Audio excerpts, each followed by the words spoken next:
மூணார் பஞ்சாயத்தின் கீழில் உள்ள நல்லதண்ணி கல்லார் குப்பைகள் மறுசுழற்சி மையத்திலிருந்து பிளாஸ்டிக் உட்பட உள்ள குப்பைகளை காட்டு யானைகள் சாப்பிட்டு வருவதாக புகார் எழுந்துள்ளது.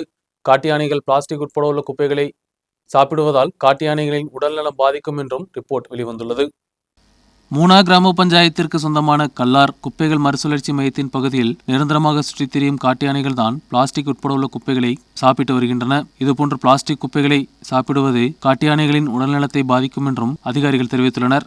பிளான்டின் முன்பகுதியில் கொட்டப்பட்டுள்ள குப்பைகளிலிருந்து படையப்பா உட்பட உள்ள வனவிலங்குகள் எப்போதும் பிளாஸ்டிக் உட்பட உள்ளவற்றை சாப்பிடுவது விவாதமாக மாறியது. தொடர்ந்து பஞ்சாயத்து போர்க்கால அடிப்படையில் பிளான்டின் முன்பகுதியில் கொட்டியிருந்த குப்பைகளை நீக்கம் செய்தது. இதன் பின்பு இப்போது மீண்டும் காட்டு யானைகள் பிளான்டின் முன்பகுதியில் குப்பைகளை சாப்பிட தொடங்கியுள்ளன. காட்டு யானைகள் பிளான்டின் சுற்றுப்பகுதியில் வராமல் இருக்க தடுப்பு வேலி வைக்க வேண்டும் என்று பல வருடங்களாக கோரிக்கை முன்வைக்கப்பட்டு வருகிறது. இந்த கோரிக்கைக்கும் இதுவரை தீர்வு கிடைக்கவில்லை. இந்த பிரச்சனையில் பஞ்சாயத்து தேவையான நடவடிக்கை எடுக்க வேண்டும் என்ற கோரிக்கை வலுவடைந்துள்ளது.